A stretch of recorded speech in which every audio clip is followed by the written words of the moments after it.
আল্লাহ পাক রব্বুল আলামিন জিবরাইল আমিনকে পাঠাইছেন দুনিয়াতে যাও একটা সুসংবাদ লইয়া।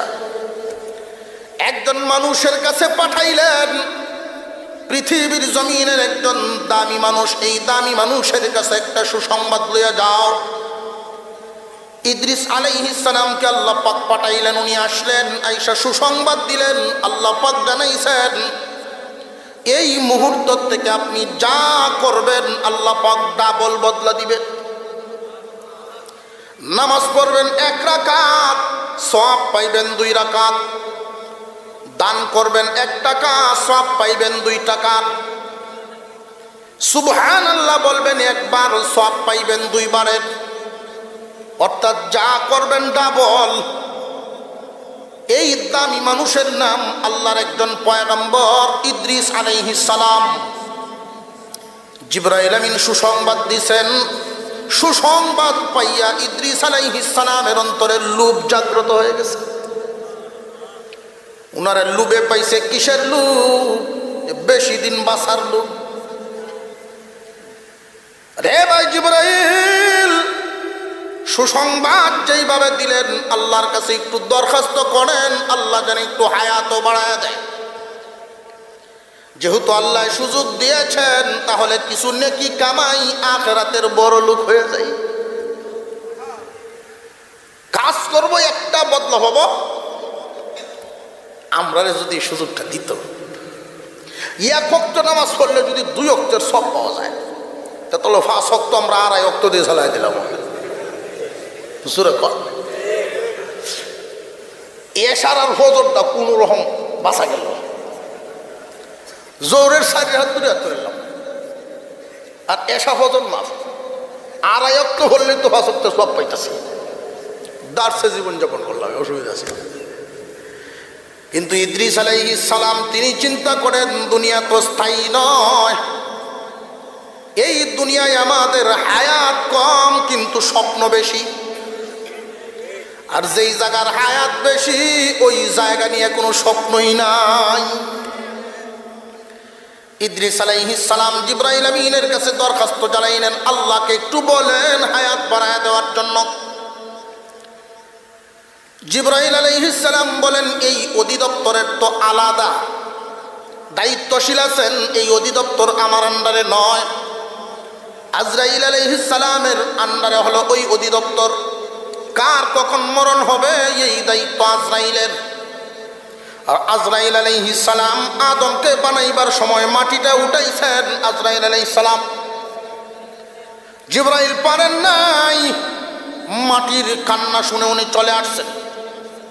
মিকাইল পারেন নাই, ইসরাফিলও পারেন নাই, আজরাইলে পারছেন। মহান আল্লাহ বলেন, এই দায়িত্ব একটা তোমারে দেওয়া হবে, কারণ তুমি মাটির কান্না শুনে থামো নাই, তুমি আমার হুকুম পালন করে ফেলছ।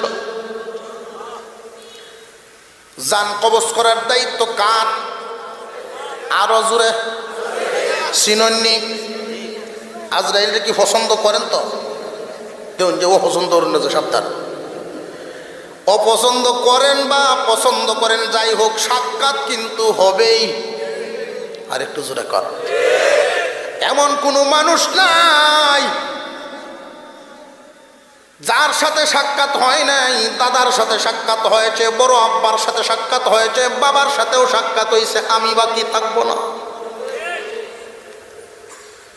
মুসলমান ইমানদার ভাইরা আমার, আজরাইল আলাইহিস সালামের অধিদপ্তর হলো এটা। জিবরাইল জানায় দিয়েছেন। ইদ্রিস আলাইহিস সালাম বলেন, আমি আজরাইলের অধিদপ্তরে কেমনে যাব? আজরাইলের অধিদপ্তর দুনিয়ায় নয়, এটা হইল 4র্থ আসমানে। জিবরাইল আলাইহিস সালাম বলেন, আমি একটু সহযোগিতা আপনাকে করতে পারি। উঠুন, আমার পাখায় আপনি বসেন, শক্ত করে ধরেন। 1 মিনিটও লাগে নাই, মুহূর্তের ভিতরে 4র্থ আসমানে উঠায় ফেলছে। উঠায়া বলছেন যে বসেন, অধিদপ্তরের সামনে একটু বই, আমি অফিসের ভিতরে গিয়ে ঢুকি। জিবরাইল আমিন অফিসের ভিতরে ঢুকলেন। সমস্ত ফেরেশতাদের মধ্যে সবচাইতে সম্মান ইজ্জত সাইয়্যিদুল মালাইকা জিবরাইল আলাইহিস সালাম। বসরে দেখে আজরাইল তো দাঁড়ায় গেছে। বস বিনা নোটিশে আপনি হাজির। কি ব্যাপার কি ব্যাপার? সাফে করে আইছি।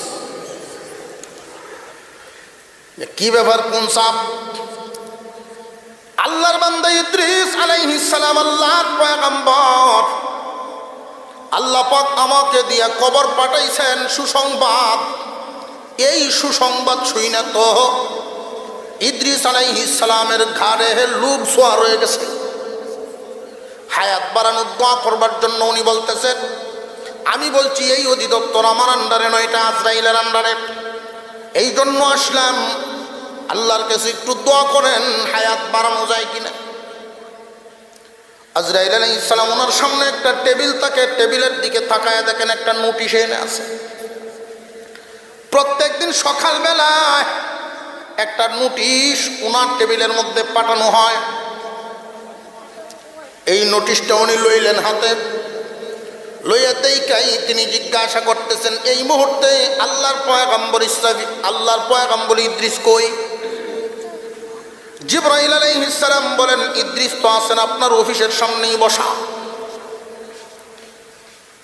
আজরাইল আলাইহিস সালাম শুই নাই, আল্লাহর বরত্ব প্রকাশ করতেছেন, আল্লাহর শুকর আদায় শুরু করে দিছে।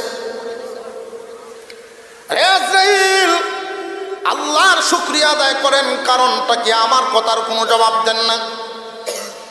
আজরাইল আলাইহিস সালাম বলেন, হুজুর, প্রত্যেক দিন সকালবেলায় আমার কাছে নোটিশ আসে কার মরণ কোথায় হবে, কি হালতে হবে। আজকের নোটিশে ইদ্রিস আলাইহিস সালামের নামটাও উল্লেখ রহিয়াছে এবং তার মরণ হবে চতুর্থ আসমানে। আমি তো পেরেশান হয়ে গিয়েছিলাম, ইদ্রিস জমিনে বসবাস করেন, উনি আসমানে কেমনে আসবেন, তাও আবার চতুর্থ আসমান। আল্লাহ রব্বুল আলামিন যার মরণ যেখানে রাখছেন, যেই হালতে রাখছেন, অবশ্যই সময় মতে হাজির হবে। আল্লাহ পাক আমাদেরকে এই দুনিয়ার জন্য বানান নাই, দুনিয়া বানাইছেন আমাদের জন্য, আর আমরারে বানাইছেন আখিরাতের জন্য। এই পৃথিবীর জমিনে কে কোন দিন মরবে কেউ জানে না, কেউ জানে না। আজরাইল কি জানছে? আরো জোরে কর। আজরাইল জানে কখন, আল্লাহ জানান। আল্লাহর একজন বান্দা ছিলেন ইমাম মালিক রহমতুল্লাহি আলাইহি। ইমাম মালিক সেই যুগের সবচেয়ে বড় আলেম, সবচেয়ে বড় বুজুর্গ, এমন আশিক রাসূল। আল্লাহর পয়গম্বরের মহব্বত দিলের ভিতরে এত বেশি, এত বেশি, মদিনার গলিতে গলিতে ঘোরাঘুরি করেন আর মাটি হাতা। এইভাবে মাটি হাতাইতেন, চেহারার মধ্যে এইভাবে মাখাইতেন। তরমুজের বাকলগুলি উঠাইয়া ধুইয়া পরিষ্কার করে বর্তা বানায় খেয়ে ফেলতেন। সাথীরা জিজ্ঞাসা করেন, হুজুর আপনি তো অভাবী নন, তরমুজ কিনে খাইতে পারেনি, বাকলগুলো কেন কুড়ায়া খান? রে সাথীরা, এই বাকলগুলো আমি অভাবের কারণে খাই না, আমি মহাব্বতে খাই। এই বাকলগুলো এমন এক গলিতে পড়ে আছে, যেই গলিতে আমার হাবিব ঘোরাঘুরি করেছেন, আল্লাহর পয়গম্বর ঘোরাঘুরি করেছেন। এই ধুলাবালিগুলো যদি এই তরমুজের বাকলের সাথে লাগনেওয়ালা ধুলাগুলো আমার পয়গম্বরের পা মুবারক ছুঁইয়া থাকে, এই সহবত যদি আমি পাইয়া যাই, এই জন্য আমার ভিতরে ঢুকায় দেই। উনি প্রায় সময় দোয়া করতেন, আল্লাহ মদিনায় মরণ দিও, মদিনায় যেন আমার কবর হয়। এই নিয়ত করে ফেলছেন, এই ইচ্ছা করছেন। আশিকে রাসূল কত বড়, মদিনার মাটিতেই যেন ওনার কবর হয়। এই জন্য উমরার সফর পর্যন্ত বাদ দিয়া দিলেন, মক্কায় যান না। হজ করেছেন, উমরা অনেকবার করেছেন, এখন আর যান না। যদি উমরা করতে চাই আর ওখানেই আমার মৃত্যুবরণ হয়, তাহলে মক্কার লোকেরা ওই জান্নাতুল মুআল্লাতে আমার কবর দিয়ে দিবে। ওনার স্বপ্ন হলো মদিনার মাটিতে যেন কবর হয়। এই স্বপ্ন লালন করে কোন জায়গায় মদিনার শহরের বাহিরে উনি যাওয়া আশা করেন না। কোন দিন জানি কার মরণ হয় কেউ তো জানে না। কেউ জানেন নাকি? ইমাম মালিক মাযহাবের ইমাম। আমাদের এই এলাকা, বিশেষ করে ভারতবর্ষ তথা এই বাংলাদেশে সবচাইতে বেশি হানাফি মাযহাবের অনুসারী। মাযহাব কয়টা? আরো জোরে, জোর হইছে না? তাল উত্তোলন লাগে এটা, কারণ আমরা তালের মানুষ। এক কাপ চা খাওয়ায় তালও তুললে ছাড়িয়ে দিলে বাপের বাইরে। জোরে খান মিছিল।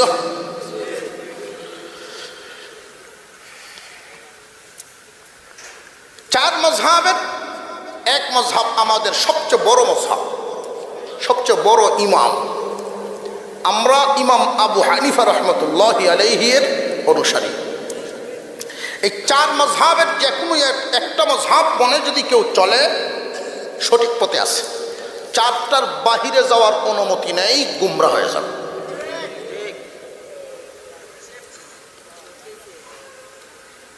মুসলমান কোনো অসুবিধা হইতেছে আপনারা? অসুবিধা হইলে খালি একটু উড়া বসা করবে, তাই বুঝলাম যে উড়া অসুবিধা। আমার আরো সুবিধা, প্রত্যেক দিনই তো চলন লাগে। আমরা ইমাম আবু হানিফা রাহমাতুল্লাহি আলাইহি কত জ্ঞানের অধিকারী, কত তাত্ত্বিক জ্ঞান ছিল ওনার। এক ইহুদি ওনাকে টেস্ট করার জন্য, রাগ গোসা কেমন ওঠে আর জ্ঞান গরিমা কিরকম, ধৈর্য কেমন, জ্ঞান কেমন পরীক্ষা করার জন্য প্রত্যেক দিন দুপুরে খানার পরে আবু হানিফা রাহমাতুল্লাহি আলাইহি কাইলুলা করতেন, বিশ্রাম করতেন। তাহাজ্জুদের সময় উঠা, আর উনি এশার নামাজের পরে খুব কম ঘুমাইতেন, কোনো সময় বহু বছর পর্যন্ত ঘুমানোই নেই। ডাকতেছেন, হুজুর হুজুর। কিছু বেডোহা মানুষ আছে দেখবেন, বেডোহা হইল ভিতর বালা কিন্তু আচরণ বালা না। ভাষা যে ব্যবহার করব, কার সাথে কিভাবে কি কইব এটা বুঝে না। মহব্বতের কমতি নাই, কিন্তু ভাষার ব্যবহারের সিস্টেম জানা নাই। আমার এক লোক বাটি অঞ্চল থেকে ফোন দিয়ে কইছে, হুজুর প্রোগ্রামটাতে দেওয়ার কথা আছেন, দিতেন না? কার সাথে কথা আছে? আপনার দালালের সাথে আলাপ হয়েছে। স্বপ্ন নষ্ট হয়েছে না? আমার দালালের সাথে আলাপ করছিল না। আমার দালাল কেলা লালবাগ মাদ্রাসার মদ হিসাবের নাম করছে, ডাতি রয়েছে না করে। এত বড় একজন আলেম, অথচ লোকটার ভিতরে মহব্বতের কোনো কমতি নাই। কি কইতাছে এটা বুঝছে না, বুঝছে কইছে না কিছু। গ্রাম এলাকার লোক আবু হানিফা রাহমাতুল্লাহি আলাইহি ডাকতেছে, হুজুর উঠকাই, মাসলা জানতে পাইছি। হুজুর উঠছে, কি মাসালা? হুজুর পায়খানা মিষ্টি না তিতা?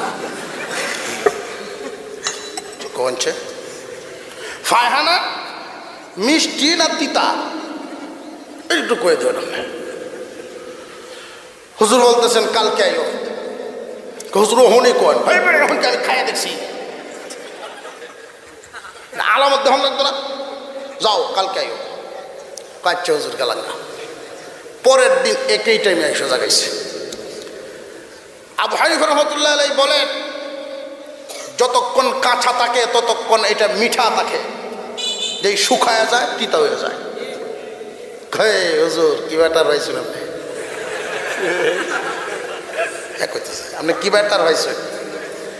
আমি লক্ষ্য করে দেখছি, যতক্ষণ কাঁচা থাকে ততক্ষণ মাছি বসে, শুকনাটার মধ্যে মাছি বসে না। এতে বোঝা গেল কাঁচা থাকতে একটা গ্রান মিষ্টি থাকে, ওদের জন্য মিষ্টি হয়, শুকায় গেলে আর মিষ্টি থাকে না।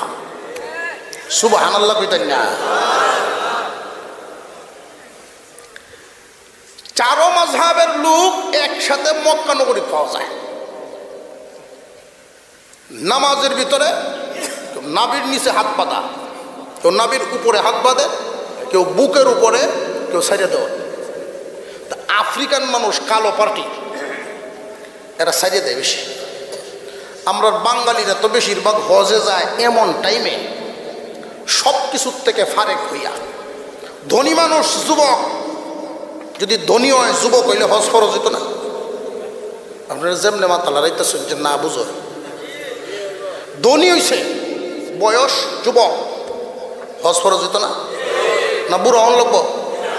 আমরা দেশের মানুষের চিন্তা হলে মনে বুড়া হন লাগে, বুড়া না হইলে ওজি হয় কি পায়, এটা হলো আমরা চিন্তাধারা। কাউরে দাওয়াত দিলে ভাই সব হজে যাইতেন না, কই ও হনি হজের সময় হয়ে গেছে, হজের সময় বুঝা বালে কি হয়েছে না, মাত্র সাইলার বা হয়েছে, হজের সময় হয়েছে না। হজের সময় কোন সময়? যে হজ থেকে আইসা আমি আর ব্যবসার গদ্দিত বইতাম না, হজ থেকে আইসা আর আওরও নামতাম না, হজ থেকে আইসা আর সমাজের কোনো কর্মের মধ্যে আমি থাকতাম না। এতে বোঝা গেল যে বর্তমানে যে ব্যবসা করি, হজ করি আয়া এই কামার করণ যেত না, বেজাল আছে। আরও যে আমি গৃহস্থী করি একটু বেজাল সেজাল আছে, হজ করি আইসা আর এটি করণ যেত না। যা করার হজের আগে করিয়া গাটিতে টিকমতে বাইন দিয়া গুনার গাটি মক্কা শরীফ তৈরি আয় করা, এটা তো উদ্দেশ্য। আর একটু জোরে গান। বাংলাদেশ ভারত বাংলাদেশের মানুষ এমন টাইমে যায় হজে, আর একজনের দরিয়া গাড়িতে ঠেলানি লাগে। তো এরকম বাঙালি এক লোক, আমি খারইছি কালো বেড়া বাম সাইডে দেয়,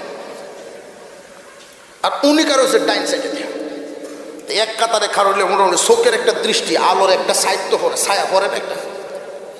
তো বাঙালি বেড়ায় করে কি, এই কালো বেড়া সাইডে দিছে, আল্লাহ তাকবীরে তাহরিমা কইয়া সাইডে দিছে। বাঙালি বেড়া একটু হর 8টা বে তুলা দে দেয়।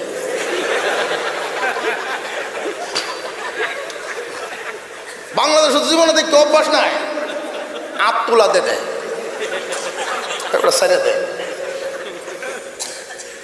আমি ওর নামাজও দৃষ্টি যাইতেছে এদিকে, পরে ছায়াটা পরে 2 বার দেওয়ার পরে 3 নম্বরে কালো পার্টি খেপলে বড় সমস্যা, নিগ্রু পার্টি খেপলে খুব ঝামেলা। 8টাতে একটা বাড়ি দিছে, বাঙালি 3 কাতার এমনি কেমন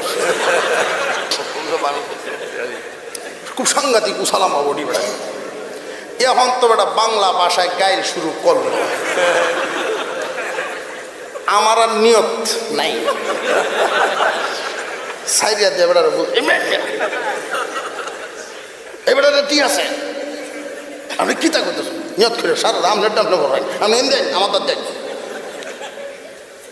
আপনার হুজুরের হোক তো একজনের হোক ভাই, মক্কা শরীফ হয় ঠিক নাই। আল্লাহ আকবার।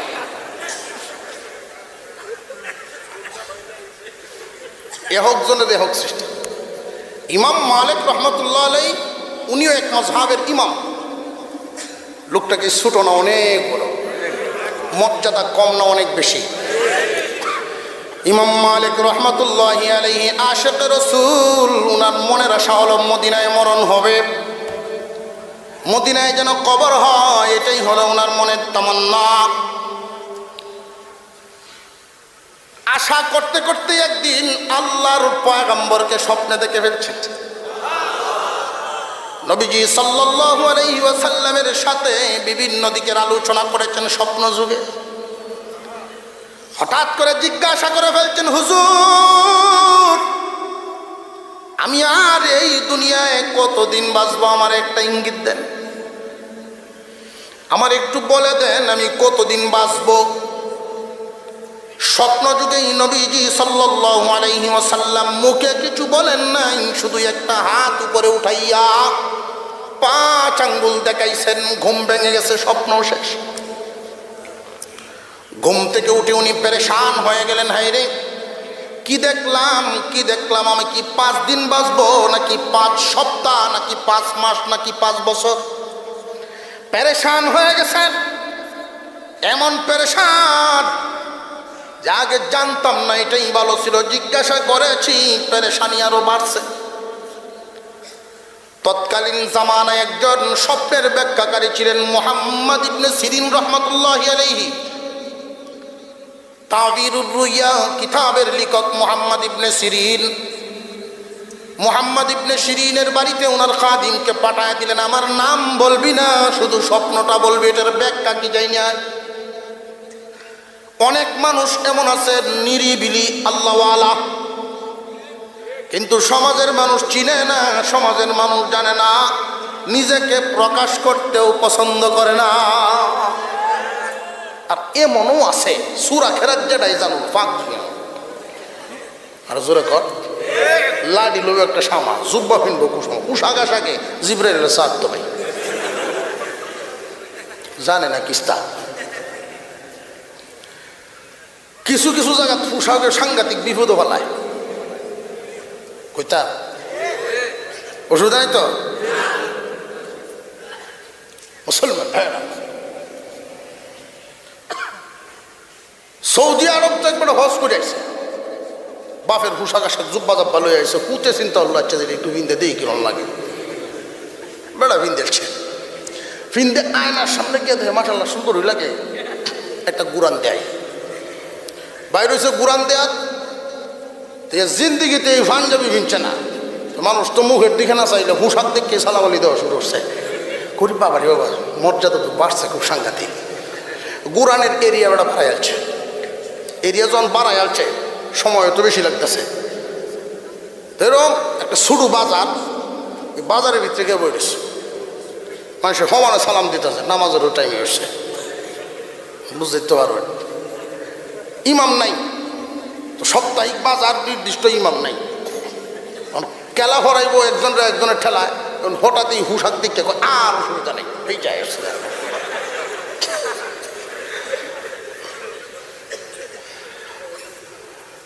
টাইম নিয়ে হুজুর আসেন নামাজটা ভরাই নামাজ আমি ভরাইতাম না আসেন আপনি ভরাই জুব্বা আব্বার বুঝ চলছে যে পোশাক বেজাল পোশাকটাই আমার এই বিপদটা চলছে জুব্বাটা আব্বার ফাঁক দিটাও আব্বার আব্বার দিকে তো নামাজ হতো না নামাজ পড়া হয় আল্লাহ নামাজও খাড়া করাইছে এমন চিন্তা করছে আরে একটা সুরাই জানি এই সুরাটা কইয়া কোনো রকম কালি সেজদাত নেল লই আল্লাহু আকবার কইয়া সেজদাত গিয়া বড় ভাইয়া দিছে উঠিয়া ইমাম নাই মুসল্লিরা সুবহান রাব্বিয়াল আলা সুবহান রাব্বিয়াল আলা সুবহান রাব্বিয়াল 3 বার 5 বার 7 বার 9 বার 11 খবর মুসল্লিরা মনে মনে না যেমন হুশাক এরম সেজদা সব নামাজই তো একরকম না শুরু হুলাবার হতো মাথা তুললে চেকটা তুললে দেখে ইমাম নাই এটা ঘোষণা দিছে যত লম্বা সেজদাই হোক কাম হইতো না ইমাম গেছে গা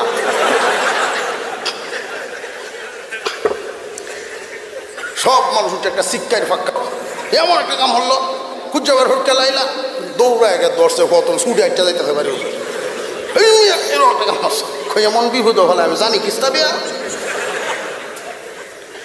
পোশাকে অনেক সময় বিভূতটা নিয়ে নেয়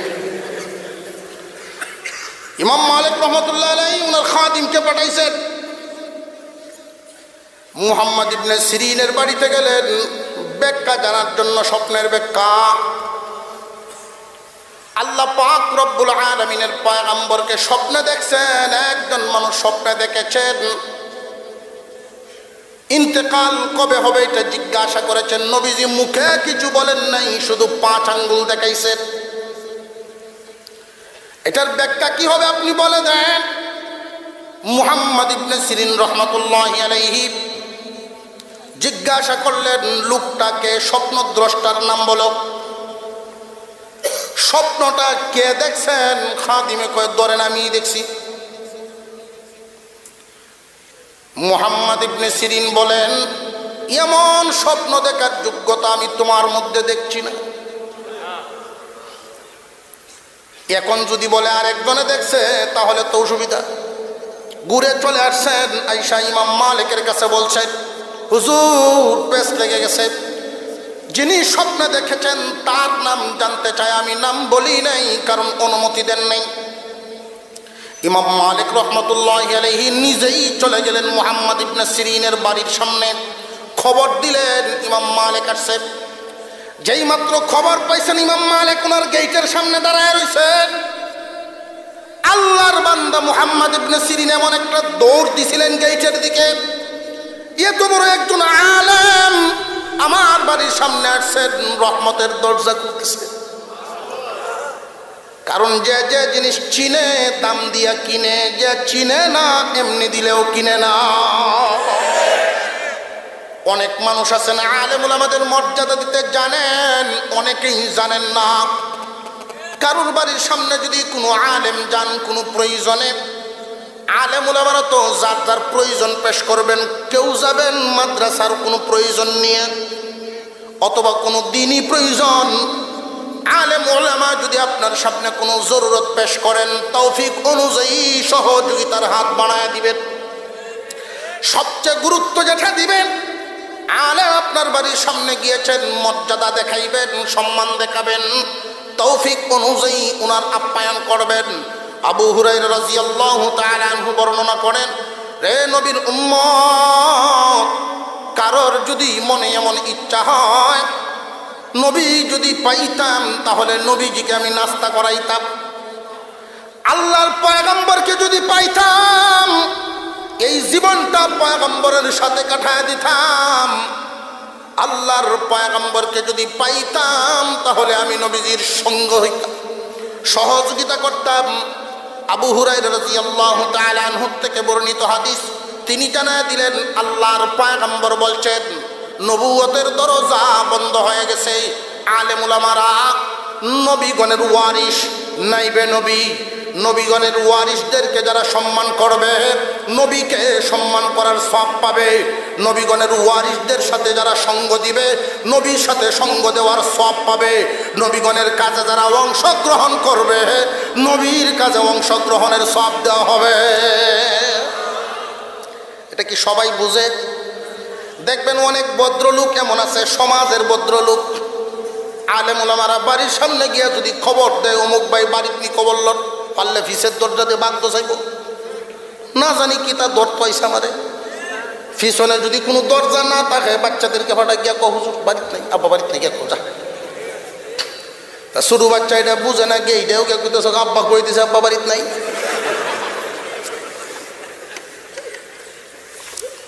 ইমাম মালিক রহমতুল্লাহি আলাইহি মুহাম্মদ ইবনে সিরিনের বাড়ির সামনে আসছেন। সম্মানী লোক, চিনছেন আরেক সম্মানীকে সম্মান দিতে।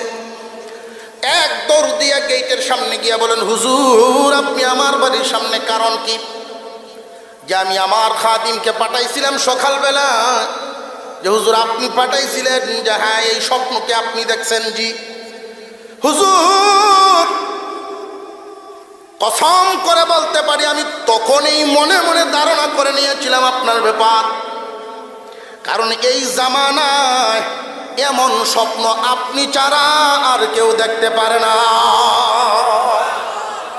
এই জামানায় এমন স্বপ্ন আপনি ছাড়া কেউ দেখতে পারে না। এটা ইলমি স্বপ্ন। আল্লাহ পাক রব্বুল আলামিনের কাছে কিছু ক্ষমতা কারোর কাছে দেন নাই। মহান মৌলাই করিম পাঁচটা ক্ষমতার মালিক, পাঁচটা জ্ঞান একমাত্র আল্লাহর, পাঁচ বিষয়ের।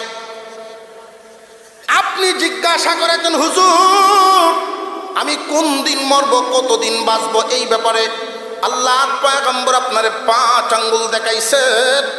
5 আঙ্গুল দেখায় আপনি কতদিন বাঁচবেন এটা বুঝেন নাই।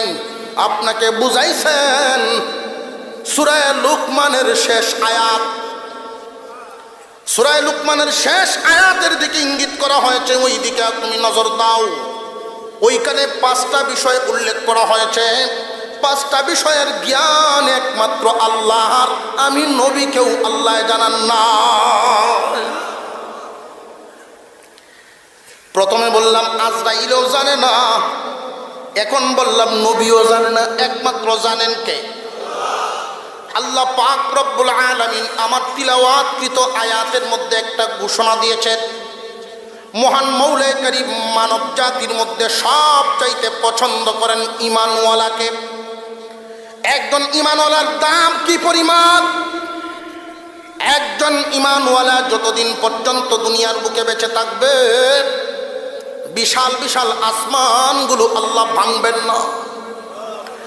একজন ঈমানওয়ালা এই জমিনের মধ্যে যতদিন পর্যন্ত জিন্দা থাকবেন দুনিয়ার বাজার আল্লাহ পাক ধ্বংস করাবেন না। একজন ইমানদারের দাম আছে না নাই? আল্লাহ পাকের অত্যন্ত পছন্দের মানুষ ইমানদার। এই জন্য মহান মাওলাই কারীম ঈমানওয়ালা বলে ডাক দিলেন। এই পৃথিবীর বুকে আমাদের অনেকেরই অনেক নাম, কাউকে নাম ধরে তিনি ডাক দেন নাই। একজন মানুষ যদি তার সন্তানের প্রতি বড় খুশি হন, তাহলে লক্ষ্য করে দেখবেন নাম উল্লেখ না করে কিছু শব্দ আছে, খুশির কিছু শব্দ আছে। বাবা, সোনা, চান, লক্ষ্মী, এই জাতীয় কিছু শব্দ ব্যবহার করিনি না করি না? আল্লাহ পাক রব্বুল আলামিন নাম উল্লেখ করেন নাই। ঈমানদার আদরের জাতি বলে ডাক দিলেন। ইয়া আইয়ুহাল্লাযীনা আমানুত্তাকুল্লাহা ওয়াবতাগু ইলাইহিল ওয়াসিলা ওয়াজাহিদু ফি সাবিলিহি লাআল্লাকুম তুফলিহুন। আল্লাহ পাক রব্বুল আলামিন বলেন, রে আদরের জাতি, ঈমানদার, আসমানের নিচে জমিনের উপরে সমস্ত মানুষের মতো তোমরা নও। তোমাদের মর্যাদা আর যাদের ঈমান নাই তাদের মর্যাদা সমান নয়, তোমাদের মর্যাদা অনেক বেশি। ঈমানদার মানে কি? বিশ্বাসীগণ। ঈমানদার মানে বিশ্বাসীগণ। আমরা অনেক সময় বলে থাকি 90 থেকে 92% মুসলমানের দেশ। আসলে ঠিক না। 90 থেকে 92% মুসলমানের দেশ না, মুমিনের দেশ বলা যায়। 90 থেকে 92% মুমিনের দেশ। মুমিন শব্দের অর্থ হলো বিশ্বাসী, আর মুসলিম শব্দের অর্থ হলো আত্মসমর্পণকারী। এই বাংলাদেশে সব মুমিন যদি আত্মসমর্পণকারী হয়ে যেত, তাহলে জুমার নামাজের মুসল্লি আর ফজরের মুসল্লি সমান হওয়ার কথা। জুমার নামাজের মুসল্লি আর ফজরের নামাজের মুসল্লি কি সামান্য বেশ কম না? অনেক। সুতরাং ইমানে আর ইসলামেও অনেক বেশ কম। মুমিন আর মুসলিম, মুমিনের সংখ্যা আর মুসলিমের সংখ্যাও এইরকম বেশ কম। আল্লাহ পাক রব্বুল আলামিন এই দেশের মধ্যেই মানুষ রাখছেন বেশিরভাগ মুমিন। একজন মুমিন বিশ্বাসের মাধ্যমে হয় কয়েকটা কথা, না দেখা কয়েকটা বিষয়ের উপরে, না দেখা কয়েকটা বস্তুর উপরে বিশ্বাস করার নামই হলো ঈমান।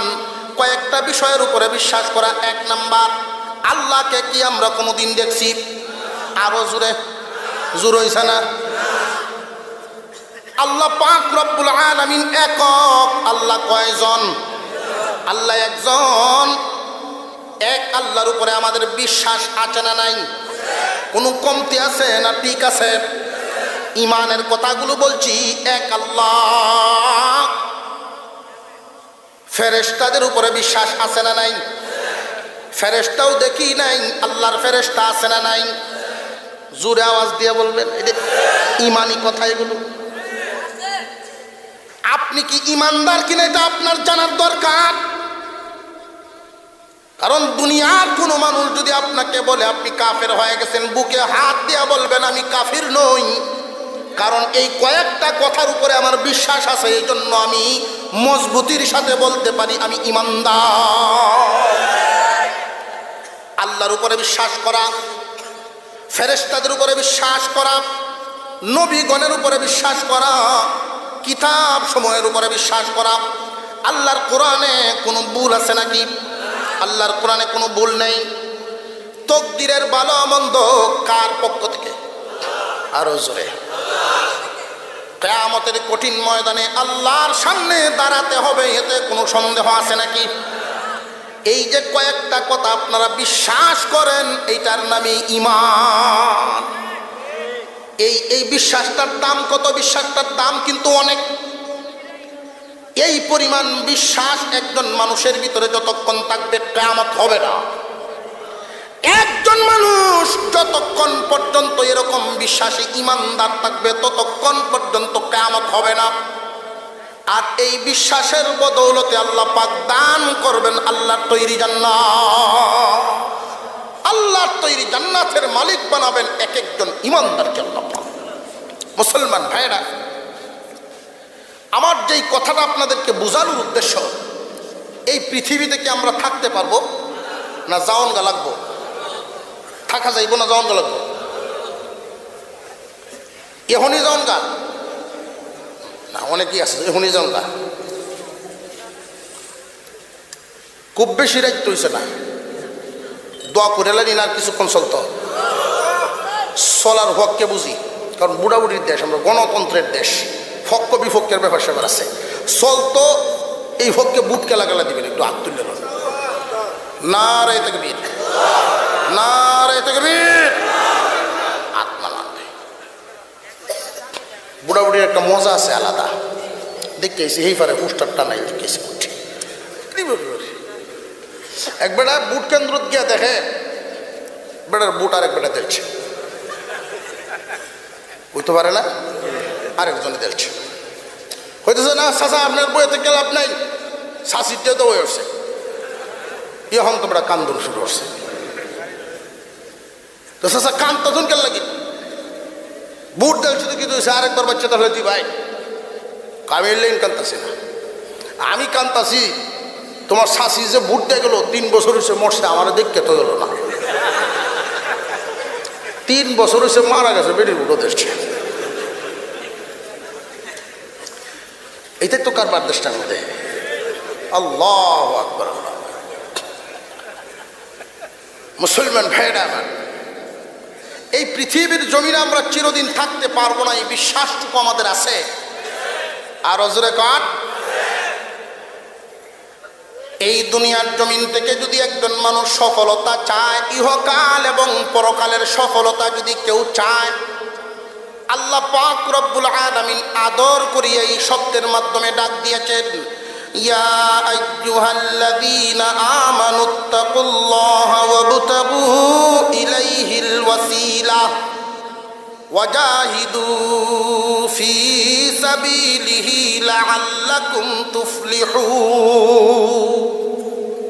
তাফসীরি হাইসিয়তে একটু কথা বলি, খুব মনোযোগ দিয়ে শুনবেন, প্রশ্ন করলে জবাব দিবেন। এই আয়াতখানা যদিও ছোট, শব্দ ব্যবহার করা হয়েছে 5টা। কয়টা শব্দ? প্রথম শব্দে মহান মাওলাই কারীম ডাক দিয়েছেন, 5টা অংশ 5 ভাগে ভাগ করলাম। প্রথম অংশে আল্লাহ ডাক দিয়েছেন ইমানদার, লাস্টের অংশে মহান মাওলাই কারীম বলেন তোমরাই সফল কাম, তোমরাই বিজয়ী। কারোর কোনো ক্ষমতা নাই তোমাদের দিকে চোখ উঠাইবার, কারোর কোনো ক্ষমতা নাই তোমাদেরকে যন্ত্রণা দেওয়ার। আল্লাহ রব্বুল আলামিন ঘোষণা দিয়েছেন। এটা কি রাজনৈতিক ব্যক্তিদের ঘোষণা না বেশ কম আছে? আরো জোরে কন। মহান মাওলাই কারীম বলেন ইমানদার, তোমাদের চিন্তার কোনো কারণ নাই, ভাবনার কোনো কারণ নাই। আমি আল্লাহ এই দুনিয়া এবং আখিরাত উভয় জাহানের সফলতা আমি তোমাদের জন্য বাজেট করে দিলাম। দুনিয়ায়ও তোমরা সফল, আখিরাতেও তোমরা সফল। দুনিয়ায়ও তোমরা সফল, আখিরাতেও তোমরা সফল। ইমানদারেরা সফল হইছেন এই জমিনে, ইতিহাস আছে না নাই? আর একটু জোরে কোন আছে না নাই? ইমানদাররা মহান মাওলাই কারীম সফলতা দিয়েছেন, সংখ্যা কিন্তু আল্লাহ উল্লেখ করেন নাই। ইমানদারের সংখ্যা কি পরিমাণ এইটা কিন্তু আল্লাহ উল্লেখ করেন নাই। বর্তমান দুনিয়ায় ইমানদারের সংখ্যা কি কম না অনেক বেশি? তাম দুনিয়ায় এত বেশি ইমানদার কোনো যুগেই ছিল না। বেশি যুগের মধ্যে ইমানদারের অপমান অপদস্থ কেন? কিন্তু এমন একটা সময়তে ছিল ইমানদারের সংখ্যা ছিল কম, কিন্তু ক্ষমতা ছিল বেশি। কেন জানেননি?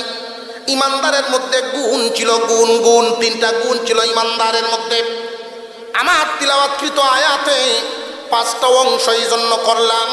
প্রথম অংশে আল্লাহ পাক ডাক দিয়েছেন ইমানদার, লাস্টের অংশে তিনি ঘোষণা দিলেন তোমরাই সফল কাম। মাঝখানে 3টা শর্ত দিয়েছেন, ইত্তাকুল্লাহ ওয়াবতাগু ইলাইহিল ওয়াসিলা ওয়াজাহিদু ফি সাবিলি। এই 3টা গুণ যেই যুগের মানুষের মধ্যে পাওয়া যাবে ওরাই সফল। মুসলমানদের সম্পদের তেমন চাকচিক্য ছিল না, মদিনার খেজুর পাতার ছাটাইয়ের মধ্যে বসে আঙুলের ইশারায় অর্ধেকটা পৃথিবী চালাইছেন। উমর ফারুক রাদিয়াল্লাহু তাআলা আনহু খুব দামি মানুষ ছিলেন না, কম দামা মানুষ ছিলেন। কম দামা মানুষ, মক্কায় তিনি ঘুরতেছেন, চোখের পানি ছাড়েন আর কান্দেন। সাথীরা জিজ্ঞাসা করেন, ইয়া আমিরাল মুমিনিন, কেন কান্দেন? কারণটা কি? কান্দেন কেন? যে আমি কান্দি, এই মাঠের একজন ছাগল রাখাল ছিলাম, উটের রাখালি করতাম, কিন্তু কিছু গুণ হাসিল করার কারণে আল্লাহ পাক এখন ছাগল রাখাল, উটের রাখাল রাখেন নাই, মানুষের রাখাল বানাইছে।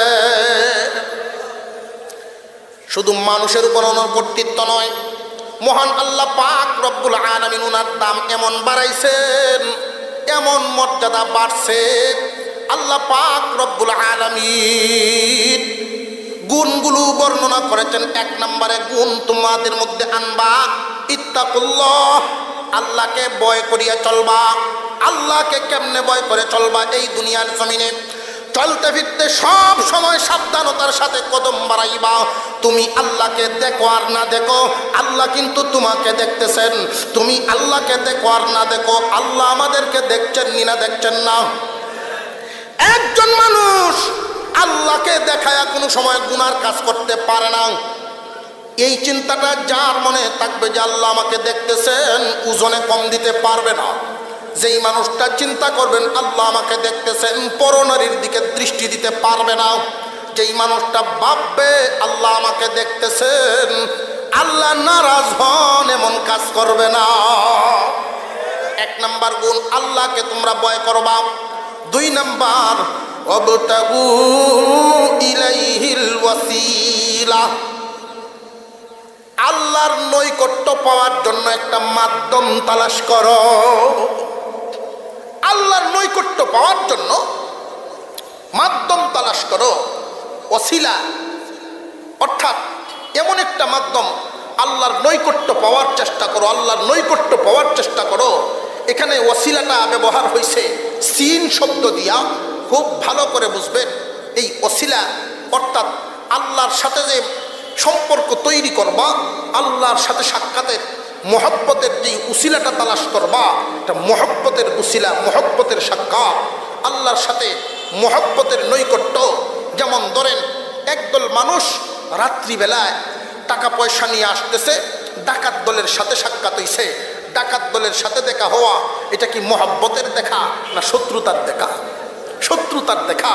কিন্তু আল্লাহর সাথে, বন্ধুর সাথে, কারোর সাথে সাক্ষাৎ হওয়া, এটা মহব্বতের দেখা। উসিলা তালাশ করা, এমন উসিলা যেই উসিলার মাধ্যমে আল্লাহ সন্তুষ্ট হন। জমিনে এমন কিছু কাজ আছে যেই কাজগুলোর মাধ্যমে আল্লাহ খুশি হয়ে যান। বিশেষ করে আপনাদের এই যে মাদ্রাসা, এই মাদ্রাসা আমার মনে হয় বাটি বাংলার মধ্যে সর্ববৃহৎ দ্বীনি শিক্ষা প্রতিষ্ঠান।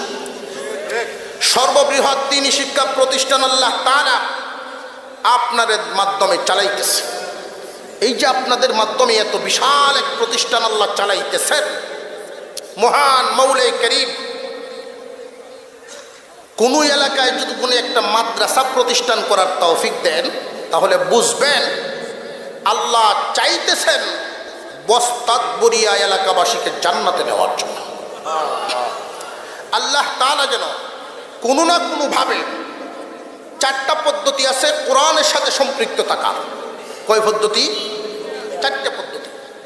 এক নাম্বার কোরআন পড়িয়া, এক নাম্বার কোরআন পড়ায়া, দুই নাম্বার পড়িয়া, তিন নাম্বার কোরআন পড়ানোতে সহযোগিতা করিয়া, চার নাম্বার কোরআন পড়নেওয়ালা, পড়ানেওয়ালা এদেরকে মহব্বত, ভালোবাসা দিয়া। আল্লাহ তাআলা যেন আমাদেরকে সর্বাধিকভাবে কোরআনের সাথে সম্পৃক্ত থাকার তৌফিক দান করেন, বলুন আমিন।